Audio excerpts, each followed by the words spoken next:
Welcome to Wellness Today. I'm Frank Caparelli, your host again today, and I'm again with Tracey Gonzalez, and we're still talking about temperament. So if you missed anything, you can email us and we'll try to bring you up to date on whatever we can with your questions. Tracey, how are you today? I'm doing very well, Frank. I'm doing very well. Good to be here. You're controlling your temperament. I'm controlling my temperament is very well. I'm operating in the strengths of my temperament today. So we're going to talk about how to avoid illnesses today, right? By not operating in your strengths. Yeah, today we're going to give some knowledge on the different health issues that the different temperaments face or may have a tendency to lean towards. Before we do, I just want to talk really quick about some of the natural blends. And what I mean by that is there are certain temperaments that get along very well with others. They complement each other. And I do want to talk about that very briefly, really quick, with a couple of the natural blends that we find. The first one is the sanguine and the choleric. And with the sanguine and the choleric, they work very well together. And I know we talked a little bit about that during the last show, but I want to make a point that with the sanguine and the choleric, because the sanguine is outgoing, the choleric and the sanguine can be very optimistic if they have the same goals. They can be very outspoken and they're great leaders. So when you have a sanguine choleric blend, okay, and I'm talking about someone that is not a pure choleric. They have a sanguine choleric blend, or someone that's not a pure sanguine. So it's one person. It's not two people working together as a team. That's right. Yes, let me clarify that. Yes. Okay, go ahead. Yes, it's one person. Okay. Right. Okay, this person that's a sanguine choleric, they can direct others, they can lead others, and they can make them enjoy work. They will love what they're doing because this person is very fun-loving, yet they accomplish their goals. So that particular blend, that natural blend, is very good when it comes to someone that's leading others. The other blend that I want to just briefly touch on is the phlegmatic melancholy blend. This person can be very introverted. At times they could be very pessimistic. They can be very soft-spoken and they like to analyze things. They're very serious, but they don't like to be center stage. So they may be the one that's following that sanguine choleric leader. But the phlegmatic melancholy is also someone that can be a great educator because the melancholy in them likes to study and the phlegmatic in them gets along with other people. So they can present some very difficult material in a very pleasant manner. So there's different blends that we run into that really complement each other, and that person's very well balanced as they operate in the strengths of their temperament. Before we go into any of the emotional needs or the stress, I do want to talk about complementary blends, and we talked about this a little bit in relation to you and your wife, the way that you guys are able to kind of balance things out with regarding your interaction with each other. We have the choleric and the melancholy. Those two people together are very good. They're very work-oriented. They're the best business person. That choleric is a good leadership. A good leader. They have a very good leadership drive within them. They're very goal-oriented, as we talked about in the past. And then we have the melancholy, who's very analytical. They're detail-conscious. They're very schedule-oriented. So those two together in a business, running some sort of household or business enterprise, they can be very successful no matter how long it takes because they both have drive and determination. Now they're two different people. Those are two different people. These are two different temperament blends that complement each other. But they're not one person. They're not one person. Okay. They're not one person. So For me, a lot of my traits are melancholy. And for you, as we talked about in other shows, you're choleric. If you and I were to get together and start a business or have a certain goal that we want to accomplish, it will get done. It will get done. Let's just put it that way. We did it. We did it, right? Not only with this show, but even where your office is and everything else. Yep, you because helped we me out all the spoke way, the same Frank. language, and you said, I just want this, and I said, I got it, and you said, good, let's do it, and I'm willing That's to. right. So go ahead. That's an excellent example. Yeah. This is what I want. I've analyzed this whole thing. This is what I need. Choleric, okay. I'm task-oriented. I'm goal-oriented. Let's go get it. And that's what happens. Very good. The choleric, that powerful choleric, and that perfect melancholy, work-oriented. They will get the job done. On the other hand, when we have the other combination, where we have that sanguine and that phlegmatic, that popular sanguine and that peaceful phlegmatic, they are very play-oriented. They like to play.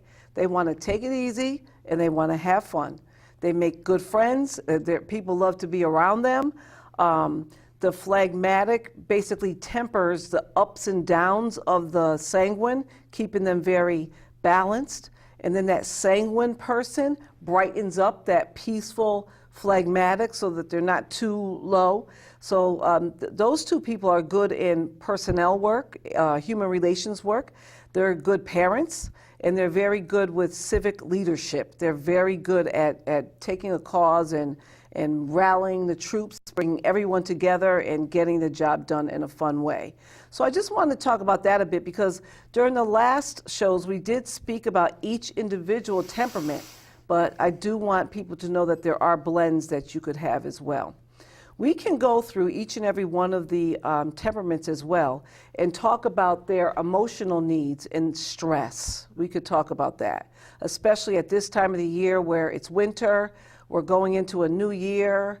You know, at this point, people may have had it with winter, they're ready for spring, or, you know, they're just ready for something new. It's a new season, and then the stress mounts up. So it's important to know how each temperament responds to stress. Well, you know, we've got a ways to go till springtime right now, but I think the stress point more is the holidays. Whether you're one of these people who got to get it all right and get the 9 fishes like the Italians do on Christmas Eve and 12 different types of pastry on Christmas Day and 3 different macaronis and all of that, you know, that can be stressful. Then you got the other people who remember the way it used to be and they don't have that anymore. Right. Either because people died, people moved away, divorce, separation, sickness, and that makes people feel like they're missing something. Yeah. And not enjoying the day for what it is. Yeah. Yes. So. And our topic right now on temperaments really helps us to understand ourselves as we move into those areas of stress. Like for the sanguine, for example, their emotional needs, as we know, are very people-related. They need that attention.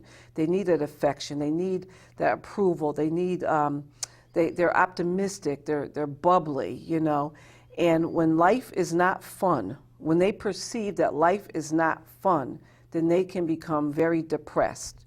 And then they feel as if no one loves them. And they could really get themselves into a very depressive state. So with the sanguine, their reaction to stress is that they will just leave the scene. They'll just say, you know what, enough with this, I'm going shopping. You know, they'll go shopping. They'll find a fun group to hang out with. They'll create excuses even, and they'll blame others when they are stressed. I want to talk real quickly about the choleric and make a comparison between the two. See if this sounds like you, Frank. Okay. The choleric, and we talked about this a little bit already, their emotional needs are that they have appreciation for accomplishments. They really need that appreciation for accomplishments. As I said before, even if they don't realize that they need that. They want credit for their ability, for what they have done.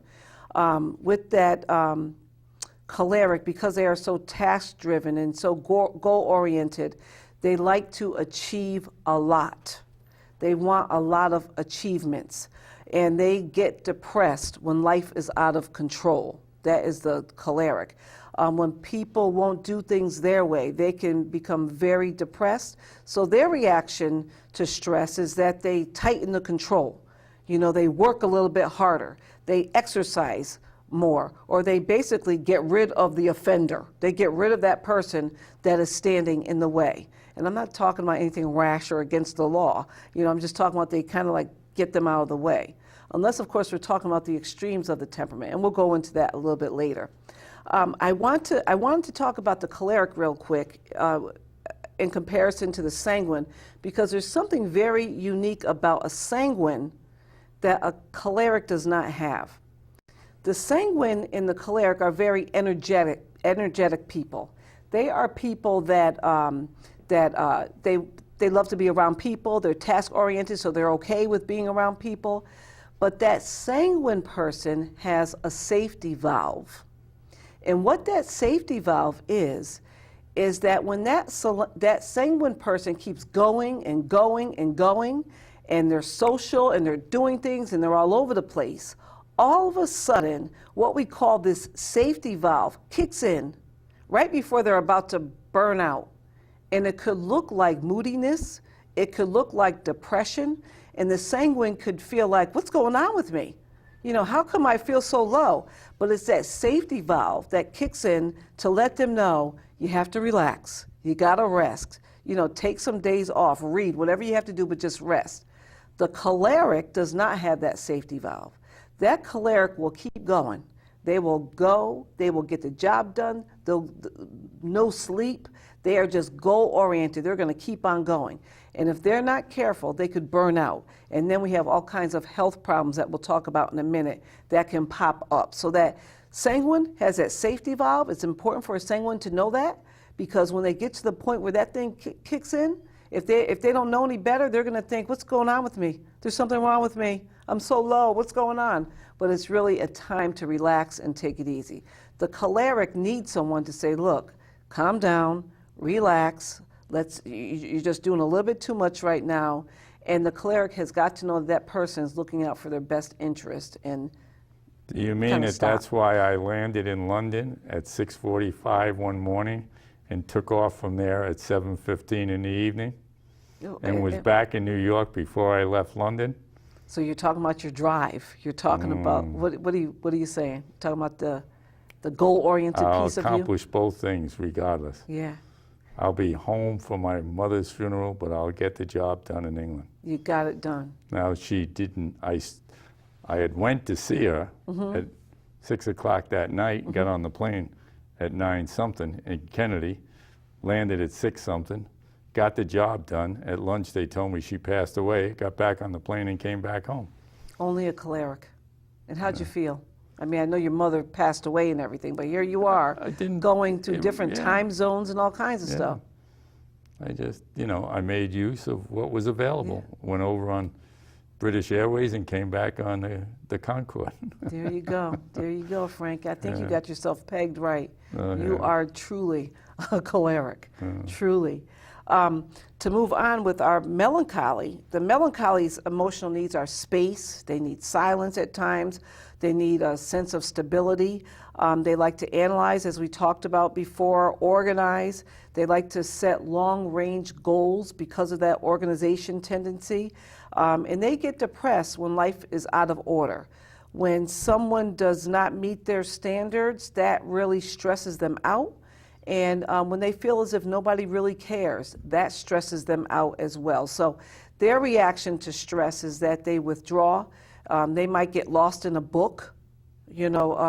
They could become very depressed, give up, and they just rehash the problems over and over and over again, because melancholies are very deep thinkers. And then finally, with the phlegmatic, their emotions... Let's not leave that one for a minute, okay? Yeah, you're perfectly right, because they tend to be perfectionists. Yeah.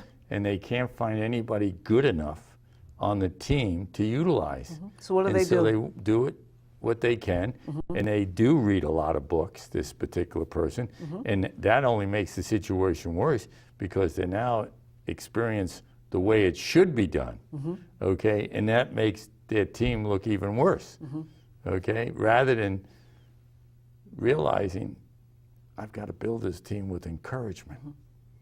I've got to encourage them to do what I know they're capable of doing. I've got to recognize what one gift a person has. And if it's only dusting furniture, well then have them come in and dust furniture. Yeah. Don't expect them to mop the floor. You know? That melancholy really is prone to depression if they're not careful when stressful situations rise up. And then the last one is a phlegmatic, and that phlegmatic is a good one for helping the melancholy out, because remember, the phlegmatic is the most balanced of the temperaments. And their emotional needs are the fact that they need a sense of respect, they need understanding, they need emotional support, they need a feeling of worth and harmony. That's the need of that peaceful phlegmatic. They're very loyal, and they get depressed when there's conflict. If there's conflict and they cannot resolve it, that could put them into a state of depression if they're not aware.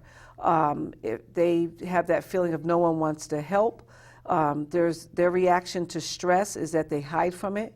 They may just like leave the scene and just go off and watch TV. And many times with the phlegmatic, they will just go and eat. That comfort food is what they need. They need that sense of familiarity. And they need to be sitting down and just get into that place of comfort because they need that balance. That's the phlegmatic when they react to stress. Well, I'll give you an example. Again, my wife has a sense of duty that nobody else in the family does. And so her mother, a widow in Brooklyn, she's traveling 65 miles each way, all kinds of weather, more than once a week to take care of this mother who's 90 years old. And she's looking for either a sister-in-law or a sister to help out. And I finally had to tell her, honey, you're the one called to do it. Bring her here, I'll help you. Right. Okay? And the woman lived 5 years with us and was very comfortable. Very nice. And it was like, stop trying to chase after people to get things, to do things. Okay? Work with what you got. Let's go. Yep. And don't let it burn you out. And, You guys balance each other out very well there. well, That's a you good wanna- example. When I would come home for dinner at 5 o'clock, and it was like, okay, from now on, she's yours. Okay? In other words, you can set the table, you can clean up, you can play cards with her. I'm going to get lost. I'm going in the other room and either go on the computer or the TV, but I've had enough of this today. Okay, that's that choleric going on there. Let's talk about some health issues, some mental health issues that each temperament faces. With the choleric, we'll start with the choleric this time.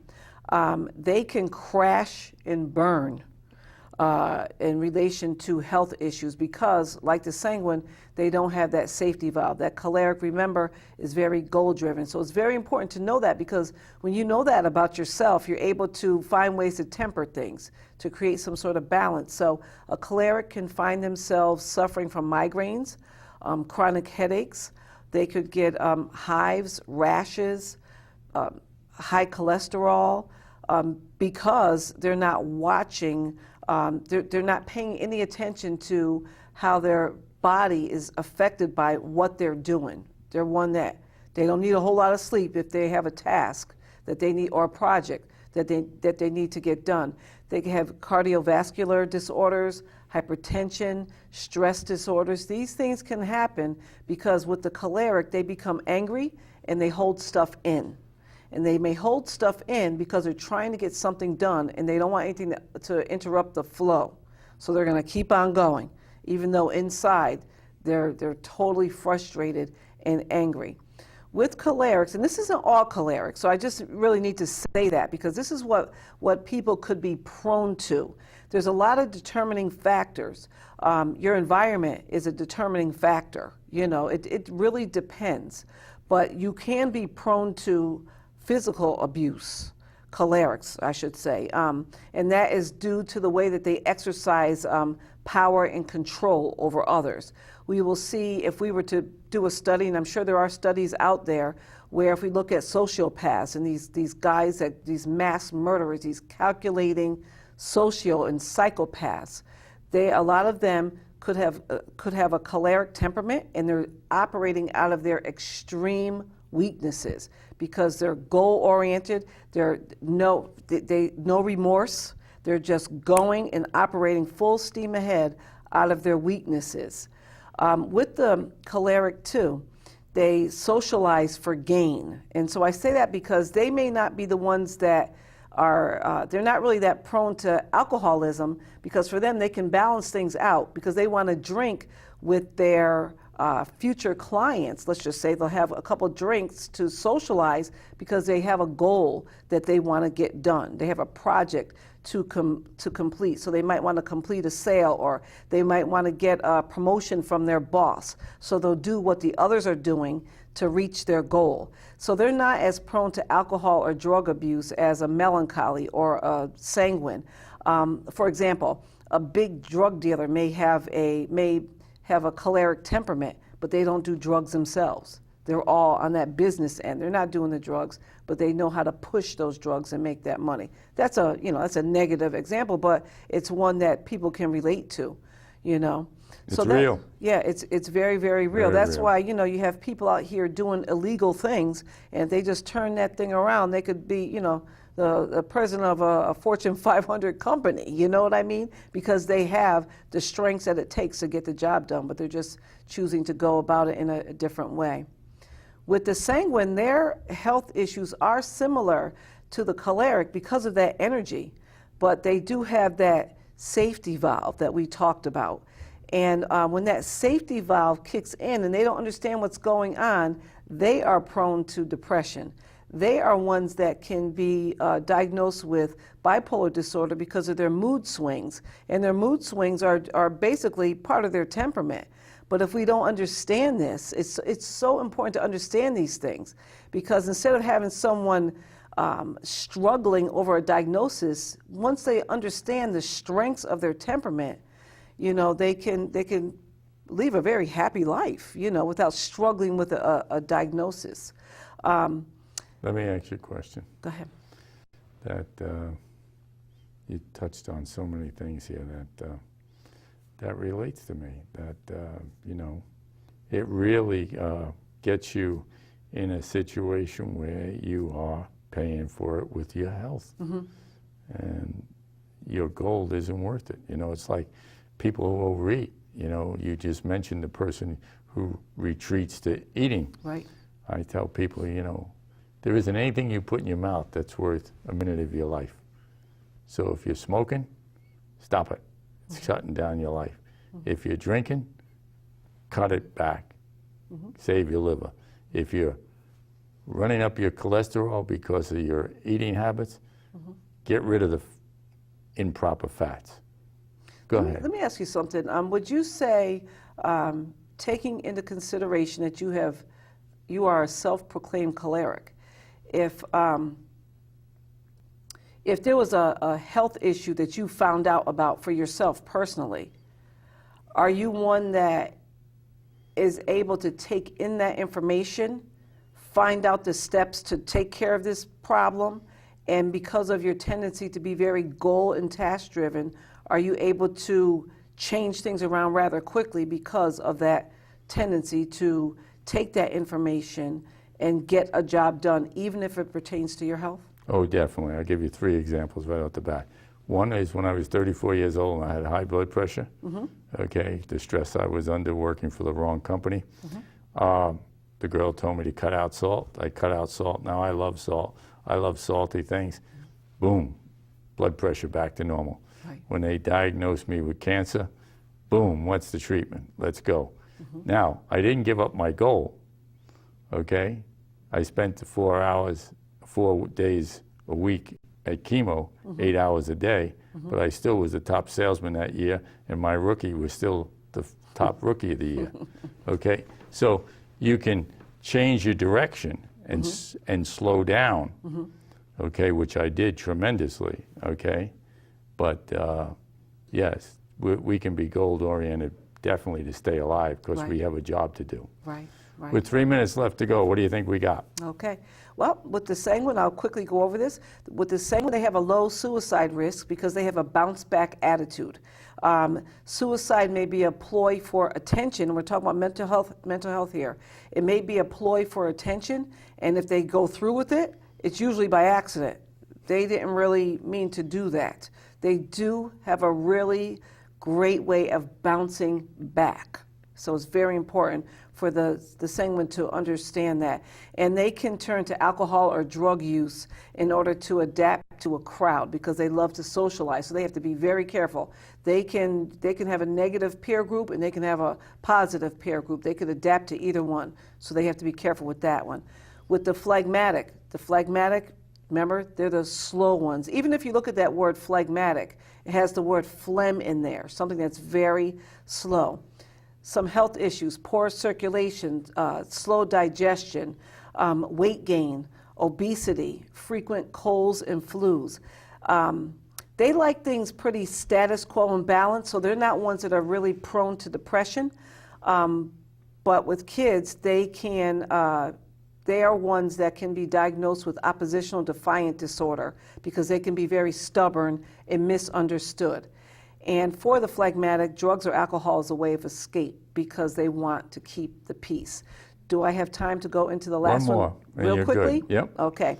The last one is the melancholy. That melancholy person is that deep thinker, that one that needs to know the purpose of everything, heart problems, strokes, high blood pressure, anxiety disorders because they can become very nervous, depression because they are deep thinkers.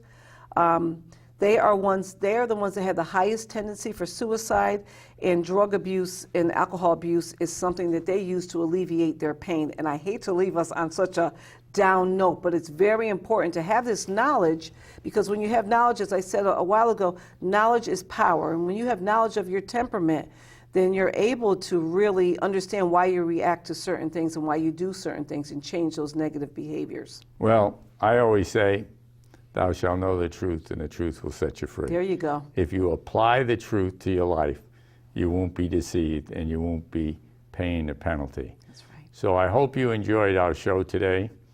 Our email address is on the screen, wellnesstodayshow@gmail.com. Send your comments in. We'll try to answer them as quickly as possible. And listen, be back here next week. We'll have a great show every week for you.